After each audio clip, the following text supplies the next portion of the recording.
the focus should be on violent crime, and that's what has been promoted, that we're focusing on violent criminals and violent offenders and violence. And nobody is against focusing on driving down any level of violence.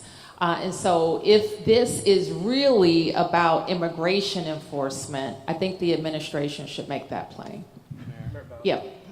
Sorry. You've talked about a lot about how one of your goals is just steering the city to the other side of this administration with its home rule intact. Given the current situation, do you think the city's home rule is at risk, and how are you reflecting on this moment as it sort of seems like it's some of your concerns or potential concerns about this administration are starting to be realized? I don't think my concerns are not new. All right, and I think anybody who has followed the rhetoric from the campaign throughout these attacks and the rhetoric around them is not new. Yep. Muriel Carbone with DC News Now. I'm just wondering if you've had any conversations over the last week with your federal partners just about agents identifying themselves, having their faces covered. It's a concern we're hearing and seeing out on the streets. We have. I think I mentioned that last week about being very important to us that agents be identified. I did ask the chief to have further conversation about these masks. There's no reason for a law enforcement official to be masked.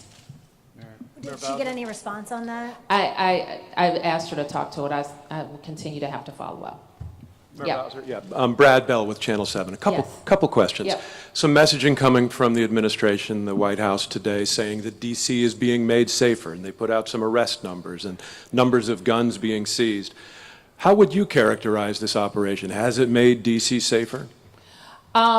MPD takes guns off the street every day and every week. And anytime you have a surge of officers, I would expect that you have some results. I say repeatedly, we need 500 more officers in DC. With 500 more officers, get 500 more officers worth of results. And so what is not necessary, however, is this kind of commandeering of the attempted commandeering of the force itself, and the expanded, I think, work that is not related to violence. Okay. So additionally, with this, the takeover, what coordination is there? There's this Terry Cole out there. Let me correct you. There is no takeover. What there is a surge in federal law enforcement. And that surge in federal law enforcement necessarily has to coordinate with the Metropolitan Police Department under the leadership of Pamela Smith, the Chief of Police. Are they coordinating to your satisfaction? I think there's going to be work to be done, for sure. But, there's work to be done. Yes. Mayor, we've heard that the National Guard may be distributing weapons to these soldiers. That's a question for the Department of the Army. Well, you must be concerned about that since they're not trained in law enforcement. They can't do law enforcement as far as I know. So that's got to be concerning to you, that if they're armed. That is not what I have been advised. And unless their orders have somehow changed, I don't know that they can engage in arrest. Yes. If I can follow up. Yes, sure. Is there any coordination between your office and the White House, Pam Bondi, Kash Patel? Yes. But are you getting the answers to your questions, or is it not as clear as you would like it? I think we're 7 or 8 days into this situation, and it evolves. What does that mean? It means just what I said. It's evolving, or it evolves? I'm not gonna get into the difference in suffixes Mayor, with you. Mayor Bowser. Yes, it changed. It's changed from day to day. Let me put it that way. Good or bad? Oh no, excuse me. Sort of on that note, on last Monday, you'd come out and said that while this was unsettling, that potentially this could be a productive partnership with law enforcement over 30 days. Has your approach or your strategy in dealing with the administration changed since that time in terms of whether this could be productive or are there more concerns? And are there specific things you're watching that could present a risk to the DC community that would change that strategy further? Well, let me just put it to you this way. I will engage our government in ensuring that we are following the law. Now, what you haven't heard me say any differently in the last 7 days is that the district will follow the law. When there have been changes or attempts to change that was outside of the law, that's why we challenged those changes in court. And as a result, those changes have been backed off from. And so our strategy will deal with the reality as it is presented. Even just to the second part of that question, even within the law, are there particular areas you're watching closely that if it could present a risk to your community that you would have to? This is what we're watching closely. How can we be responsive in a way that is strategic and can be helpful? Another way to put it, how can we respond in a way that's strategic and averts harm?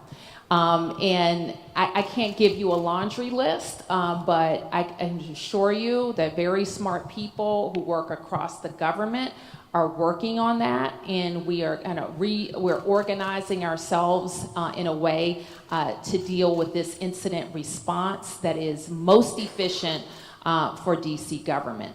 But what I would caution everybody to think is, because you're all very logical, smart people, and you want all of this to make sense. This doesn't make sense. You know it doesn't make sense. The numbers on the ground in the district don't support 1,000 people from other states coming to Washington, D.C. You know that.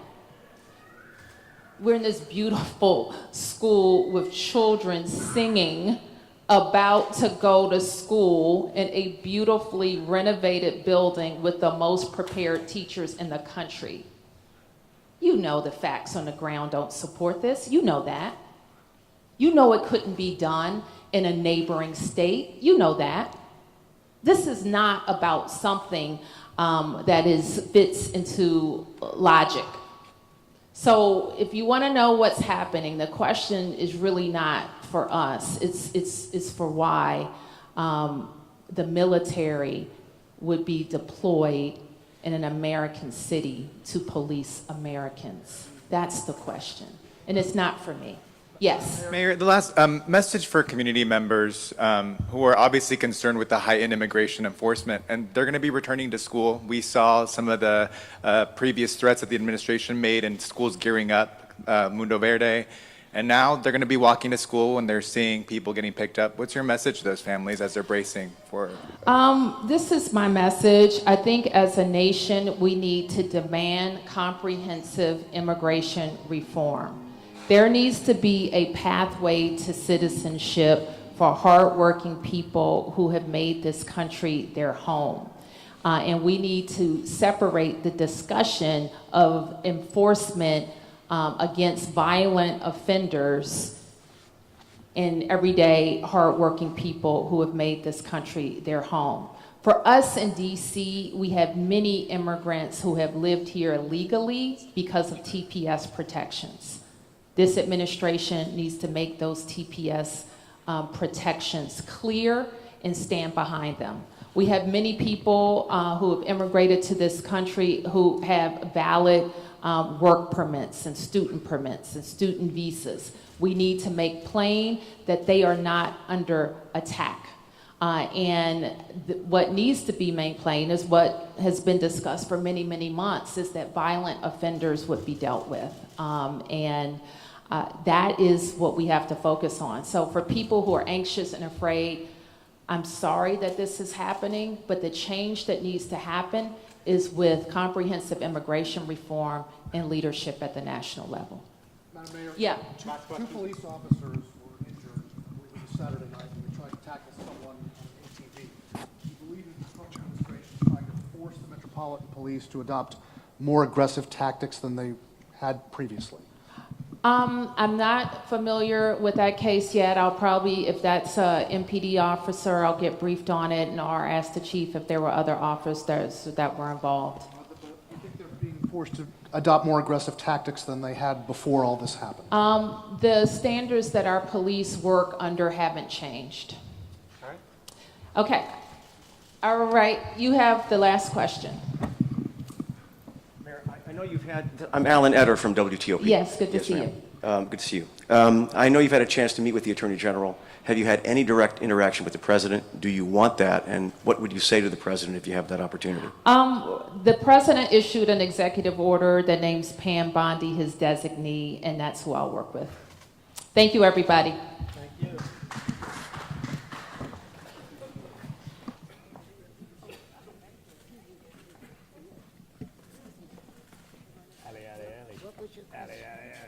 What's